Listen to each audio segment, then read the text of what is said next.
कहानी की शुरुआत में हम देखते हैं कि कैसे जापान की रानी हिमिको अपने काले जादू से पूरे राज्य को खत्म करने पर तुली हुई थी। देश को बचाने के लिए जनरल्स ने क्वीन के खिलाफ बगावत छेड़ दी और उसे कैद करके वो एक ऐसे आइलैंड पर छोड़ आए जहां दूर दूर तक कोई नहीं था। सालों बाद लॉर्ड रिचर्ड क्रॉफ्ट के हाथ एक पुराना नक्शा लगा जिससे ये पता लगाया जा सकता था कि हिमिको को किस आइलैंड पर छोड़ा गया था। रिचर्ड ने अपनी बेटी को तो लंदन में ही छोड़ दिया और खुद हिमिको को ढूंढने के लिए निकल पड़ा। इस बात को 7 साल बीत चुके हैं और अब एक बड़ी हो चुकी लारा एमएमए फाइट कर रही थी। लड़ाई के दौरान उसकी ओपोनेंट लारा पर भारी पड़ रही थी। जल्द ही उसने लारा को चोक होल्ड में पकड़ लिया। लारा ने बहुत देर तक जद्दोजहद की लेकिन आखिरकार टैप आउट करना ही पड़ा। अपने पिता के जाने के बाद से लारा अब छोटी मोटी नौकरियां करके जैसे तैसे गुजारा कर रही थी। फिर एक दिन लारा के पिता की बिजनेस पार्टनर एना उससे मिलने आई। एना ने कहा कि तुम्हें पैसों के लिए ये सब करने की जरूरत नहीं है, तुम्हारे पिता बहुत कुछ छोड़ के गए हैं तुम्हारे लिए। लेकिन लारा को अपने पिता के पैसे नहीं चाहिए थे। 7 साल पहले रिचर्ड गायब हुआ था तो एना ने लारा से कहा कि देखो तुम पेपर साइन कर दो ताकि हम रिचर्ड को डेड घोषित कर सके, वरना इस तरह उसकी सारी प्रॉपर्टी बिक जाएगी, तुम्हारे हाथ भी कुछ नहीं आएगा। उस शाम लारा अपने पिता के बारे में सोचने लगी। जाने से पहले रिचर्ड ने लारा को एक नेकलेस दिया था जो लारा की माँ का था। रिचर्ड ने कहा कि इस नेकलेस को हाथ में पकड़कर अगर किसी को याद करो तो उस इंसान को पता चल जाता है कि उसे याद किया गया है। अगले दिन लारा क्रॉफ्ट होल्डिंग्स की बिल्डिंग में गई रिचर्ड को मरा हुआ घोषित करने के पेपर्स पर साइन करने से पहले लॉयर ने रिचर्ड की एक पजल जिसका नाम काराकुरी है लारा को दी। लारा ने वो पजल ली और उसे सॉल्व करते ही उसे एक छुपा हुआ लेटर और एक चाबी मिली। उस चिट्ठी में लिखा था मेरी आखिरी जगह का पहला शब्द। लारा तुरंत उसका मतलब समझ गई और वहीं पर अपने पिता की कब्र के पास गई। उसने कब्र पर अपने पिता के नाम रिचर्ड का पहला लेटर आर दबाया, जिसके बाद वहाँ पर चाबी लगाने की एक जगह मिली। लारा ने जैसे ही वहाँ पर चाबी डालकर घुमाई तो कब्र की दूसरी तरफ एक दरवाजा खुल गया जहाँ रिचर्ड का सीक्रेट ऑफिस था। वहाँ लारा को कुछ फेक पासपोर्ट्स, एक पुराना वीडियो कैमरा मिला जिसमें रिचर्ड का एक मैसेज था। रिचर्ड ने बताया था कि कैसे उसकी पत्नी की मौत के बाद रिचर्ड ने अपनी पत्नी से दूसरी दुनिया में दोबारा मिलने के लिए कोई रास्ता निकाला, इसीलिए उसने प्रोजेक्ट हिमिको पर काम किया। वो चाहता था कि लारा हिमिको प्रोजेक्ट की पूरी रिसर्च को जला दे, क्योंकि अगर ये रिसर्च गलत हाथों में पड़ गई तो हंगामा हो जाएगा। वहीं लारा को एक डब्बा मिला जिसके बाहर हिमिको लिखा हुआ था। जलाने की बजाय लारा ने चीजों को देखना और पढ़ना शुरू किया। उसने हिमिको और जहां उसे रखा गया था उस आइलैंड यामाटाई के बारे में पढ़ा। लारा को पता चला कि रिचर्ड यामाटाई ही जा रहा था और जो कप्तान अपने जहाज में उसे वहां ले जाने वाला था उसके बारे में भी पता चला, क्योंकि लारा ने अब तक डेथ पेपर साइन नहीं किए थे, इसीलिए उसे अपने पिता की विरासत का पैसा नहीं मिला था। इसलिए लारा ने अपना जेड नेकलेस बेचकर जो मिला उससे वो हांगकांग पहुंच गई। यहाँ पर लारा जहाज के कैप्टन को ढूंढ ही रही थी तो कुछ लड़कों ने लारा की मदद करने के बहाने उसका बैग छीन लिया। लारा ने बोट्स के ऊपर भागते हुए उन्हें पकड़ने की कोशिश की लेकिन वो एक बोट पर चढ़ गए जो चलने लगी। लारा मार्केट के रास्ते से भागती हुई उनकी बोट तक पहुंच गई और जैसे ही लड़के बोट से उतरे लारा ने किसी तरह एक को पकड़ लिया जिसके पास उसका बैग था। अब ये लड़का लारा को चाकू दिखाकर डराने लगा लेकिन लारा हुक पर झूलती हुई दूसरी तरफ पहुंच गई। तभी वो जहाज द इंड्योरेंस उसे दिख गया जिसे वो ढूंढ रही थी, लेकिन ये लड़के अभी भी उसका पीछा नहीं छोड़ रहे थे और कुछ देर बाद उन्होंने लारा को घेर लिया। लेकिन तभी जहाज के कैप्टन लू रेन ने गोली चलाई और इन लड़कों को तुरंत वहां से भगा दिया। लू ने लारा को भी तुरंत वहां से निकल जाने को कहा, लेकिन इस वक्त लू ने कुछ ज्यादा ही पी रखी थी तो वो नशे में बेहोश होकर जहाज से नीचे गिर गया। लारा ने लू के ऊपर पानी फेंका उसे जगाने के लिए और तभी अपने पिता का वो लेटर दिखाकर लू से रिचर्ड के बारे में पूछने लगी। लेकिन लू ने बताया कि मेरे बाप का नाम भी लू है और हो सकता है कि तेरे बाप ने मेरे बाप से बातचीत करी हो, और सही बताऊं तो मेरा बाप खुद गायब है, क्योंकि अब लू और लारा दोनों के पिता एक ही ट्रिप पर गायब हुए थे। तो लारा ने उसे बताया कि ये दोनों यामाटाई जा रहे थे। लारा को अपने पिता की डायरी में कुछ कोड मिले जहां वो दोनों गए होंगे। लू ने अंदाजा लगाया कि ये कोड्स घड़ी की सुइयां हैं, जिससे लारा ने मैप पर निशान लगाया कि आइलैंड आखिर कहां पर होगा। लू ने देखते ही कह दिया कि आइलैंड बहुत ज्यादा खतरनाक जगह पर है, वहां जाना खतरे से खाली नहीं है, और वैसे भी मुझे तो अपने बाप से फर्क ही नहीं पड़ता।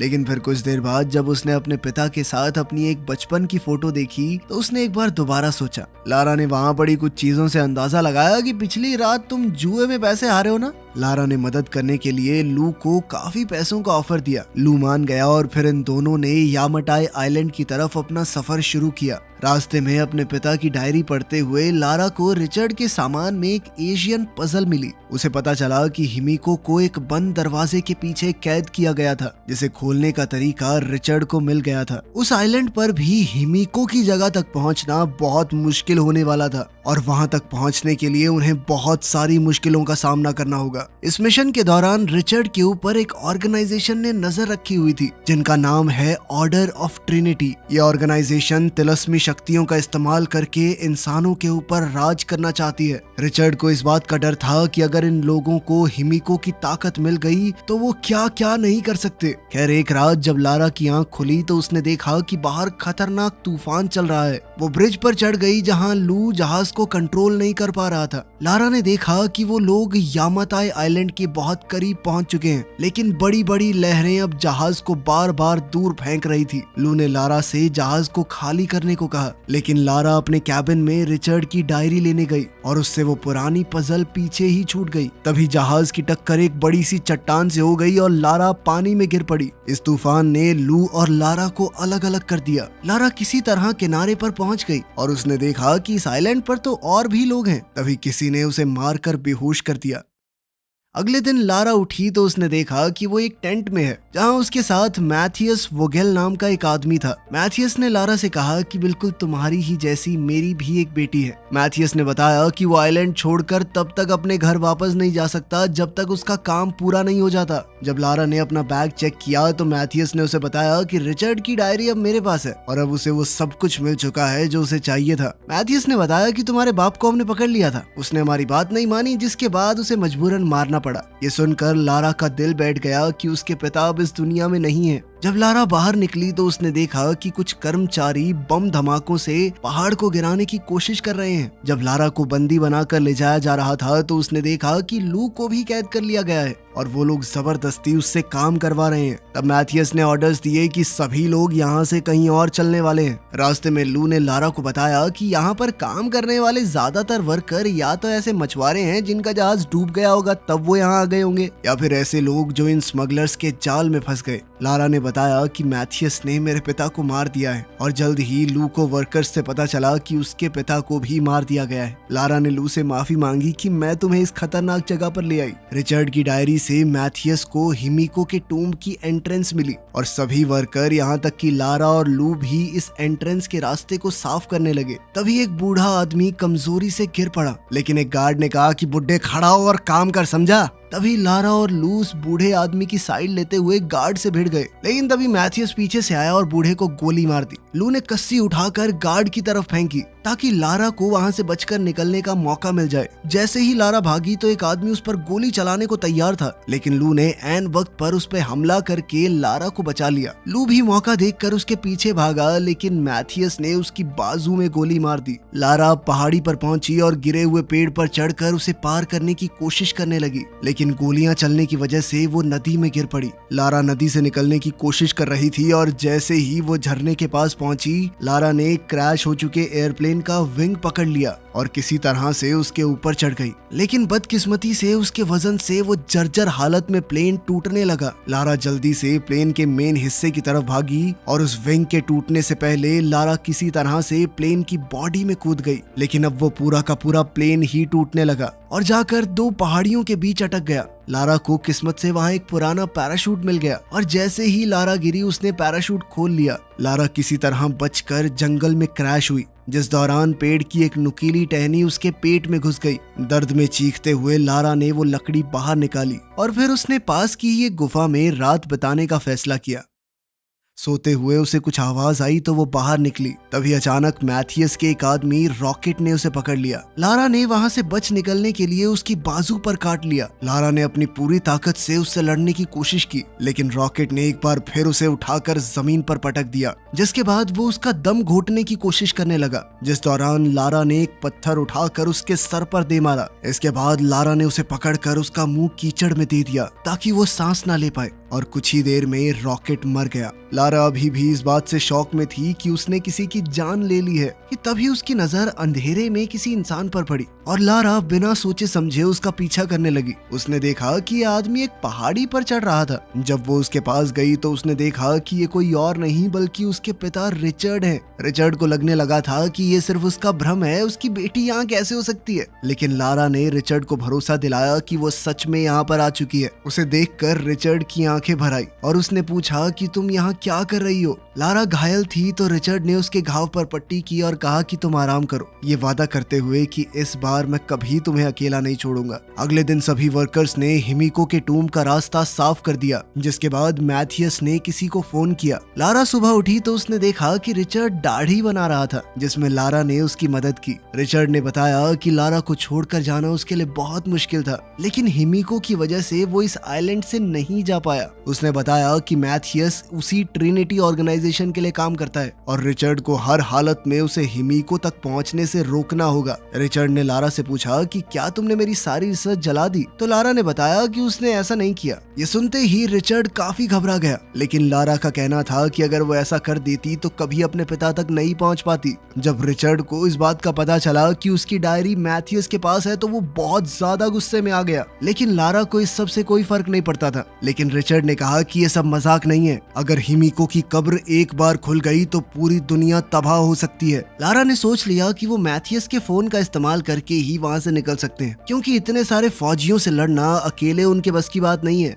उसने वहाँ पर रखे हुए तीर कमान उठाए और मैथियस के कैंप की तरफ भागी। लारा किसी तरह छुपते छुपाते मैथियस के टेंट में घुस गई, लेकिन थोड़ी देर बाद वो भी वहाँ आ गया, जिस वजह से लारा को छुपना पड़ा। मैथियस को फोन पर मैसेज आया कि उसका बॉस जल्द ही यहाँ पर पहुँचने वाला है, लेकिन मैथियस को अभी भी एंट्रेंस खोलने के कोड्स नहीं मिले थे। लारा टेंट से बाहर निकली तो उसने लू को देखा। उसने उस गार्ड को मार गिराया जो वर्कर्स पर नजर रखे हुए था, और फिर सभी वर्कर्स को हथियार इकट्ठा करने को कहा और वो तब तक मैथियस का फोन चुराने की कोशिश करेगी। जैसे ही मैथियस टेंट से निकला तो लारा टेंट की तरफ भागी उस सैटेलाइट फोन को चुराने के लिए, जो कि उसे मिल भी गया। लेकिन तभी उसने देखा कि रिचर्ड टूम्ब की तरफ जा रहा था। मैथियस ने जल्द ही रिचर्ड को देख लिया और फिर उसे पकड़कर टॉर्चर करने लगा। मैथियस जल्दी से ये काम निपटाकर अपने परिवार के पास वापस जाना चाहता था, लेकिन रिचर्ड ने कहा कि एक बार ये टूम्ब खुल गया तो तुम्हारा परिवार बचेगा ही नहीं। ये समझकर कि रिचर्ड उसे सच नहीं बताने वाला,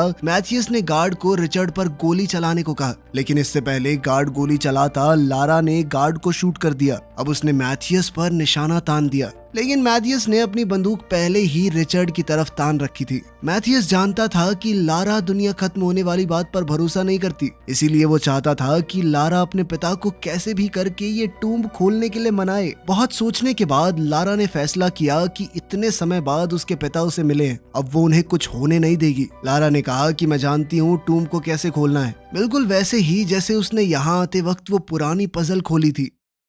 लारा ने दरवाजे पर लगे पहियों को बिल्कुल वैसे ही घुमाया और एंट्रेंस का दरवाजा टूटकर गिर गया। लारा, रिचर्ड, मैथियस और उसकी पूरी टीम अब अंदर गए। अंदर घुसते ही एक तेज हवा का झोंका आया, जो रिचर्ड का मानना है कि हिमिको की सांसें हैं, लेकिन मैथियस ने कहा कि एक आदमी की सांस इतनी तेज नहीं हो सकती। तभी गलती से लारा ने एक ट्रिगर पर पैर रख दिया, जिसके बाद जमीन से एक भाला निकला जिसने एक गार्ड को मार गिराया। इसके बाद वो पहुंचे एक हड्डियों की गहरी खाई में, जहां लोगों के मरने के बाद उनकी हड्डियां पड़ी थी। दूसरी तरफ जाने के लिए उन्होंने एक सीढ़ी का इस्तेमाल किया। तभी अचानक एक गार्ड ने गलती से ट्रिगर पर पैर रख दिया, जिससे वहां मौजूद गोल दरवाजे अचानक से बंद हो गए और वो सभी लोग अब अंदर फंस चुके थे। साथ ही पूरा फर्श भी टूटने लगा। तभी लारा ने देखा कि उस तरफ एक गार्ड बाहर रह गया था, जो इस वक्त की होल से उन्हें देख रहा है। दीवारों पर बने व्हील्स को लारा ने चाबी की तरह इस्तेमाल करके दरवाजा खोलने की कोशिश की, लेकिन तभी जहां लारा खड़ी थी वो फर्श भी टूट गया,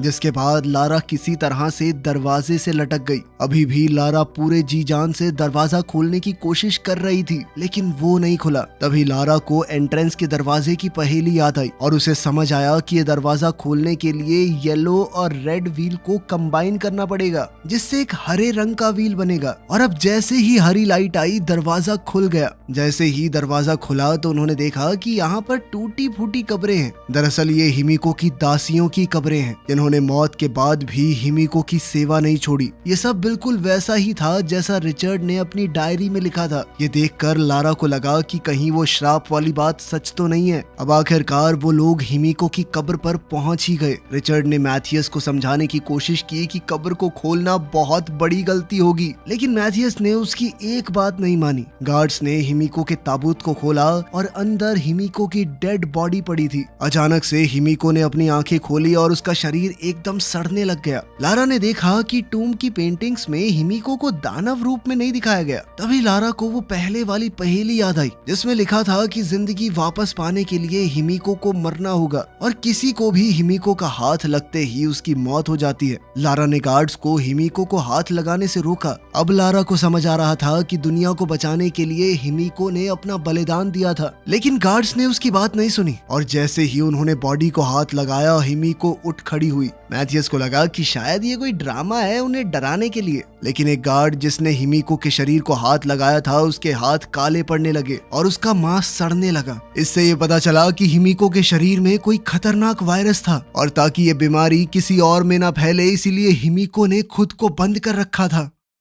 गार्ड का पूरा शरीर सड़ने लगा और डर के मारे उसने गोलियां चला दी जिससे वो दूसरा गार्ड मर गया जिसने बॉडी को हाथ लगाया था और फिर मैथियस ने उसे भी गोली मार दी। ये सब देखने के बाद भी मैथियस ने हिमिको की एक उंगली ले जाकर अपने बॉस को देने का सोचा। जब वो ये सब कर रहा था तो लारा ने कुल्हाड़ी उठाई और आखिरी गार्ड पर हमला किया। साथ ही रिचर्ड ने उस मरे हुए गार्ड की बंदूक उठाई और मैथियस की टांग में गोली मार दी। घायल गार्ड ने लारा का पीछा किया जब वो बाहर की तरफ भाग रही थी। मैथियस ने रिचर्ड को घर जाने को कहा, लेकिन रिचर्ड किसी भी हालत में हिमिको की उंगली इस आइलैंड से बाहर नहीं ले जाने देगा क्योंकि ऐसा करने से वायरस पूरी दुनिया में फैल जाएगा। मैथियस रिचर्ड पर गोलियां चलाने लगा लेकिन जल्दी ही उसकी गन खाली हो गई। तभी इन्फेक्टेड गार्ड्स में से एक उठ गया और उसने रिचर्ड पर हमला बोल दिया। रिचर्ड का ध्यान भटकते ही मैथियस वहां से भाग गया। रिचर्ड ने गार्ड को गोली मार दी लेकिन अब गार्ड ने उसे भी छू लिया था जिसका मतलब ये था कि अब रिचर्ड के अंदर भी वायरस आ चुका है। रिचर्ड ने अपना खून रोकने के लिए बाजू पर पट्टी बांध ली ताकि उसकी बॉडी में वायरस बहुत धीरे से फैले। वहीं लारा मौका देखकर दासियों की एक कब्र में छुप गई, लेकिन उसका पैर एक हड्डी पर पड़ गया जिसकी आवाज से गार्ड ने उसे ढूंढ लिया। अब उन दोनों के वजन से कब्र टूट गई और लारा गिरकर एक दूसरे कमरे में पहुंच गई।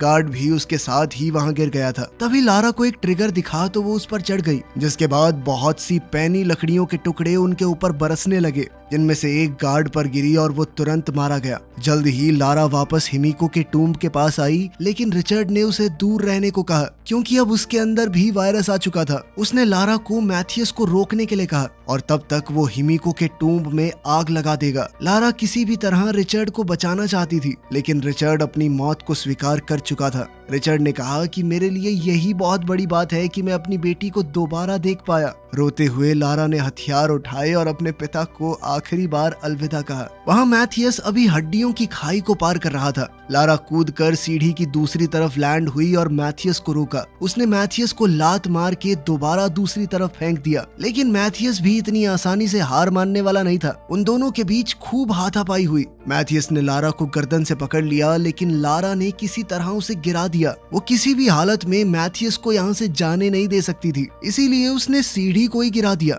मैथियस ने अब कुल्हाड़ी उठाकर लारा की तरफ घुमाई। उसने लारा को जमीन पर गिराकर उसकी गर्दन पकड़ ली। वहीं रिचर्ड ने हिमिको के टूम को बम से उड़ा दिया। इस धमाके से मैथियस का ध्यान भटक गया और लारा ने उसे लात मारते हुए हिमिको की उंगली वाला बैग मैथियस के मुंह में डाल दिया। अब मैथियस के अंदर भी ये वायरस आ चुका था, जिसके बाद तुरंत लारा ने उसे खाई में धक्का दे दिया। अब वो पूरी जगह टूटने लगी तो लारा किसी तरह से दीवार पर चढ़कर ऊपर चढ़ने की कोशिश करने लगी। बाहर से जैसे ही लू ने उसे ऊपर चढ़ते हुए देखा तो उसने सहारा देकर जैसे तैसे लारा को बाहर निकाला। उन दोनों ने ट्रिनिटी के हेलीकॉप्टर्स देखे और पायलट्स को धमकी देकर घर छोड़ने को कहा। लंदन वापस पहुंचकर लारा ने वो पेपर साइन कर दिए, जिनसे अब ये क्लियर हो गया था कि उसके पिता मर चुके हैं और अब रिचर्ड की कंपनी की मालिक लारा होगी। जिसके बाद एना ने कहा कि अब पूरा बिजनेस तुम ही संभालो, लेकिन लारा ने कहा कि मुझे इस सब से कोई मतलब नहीं। आखिर में लारा ने अपनी माँ का वो नेकलेस वापस खरीद लिया जो उसे बेचना पड़ा था और उसे हाथ में लेकर अपने माता पिता को याद किया।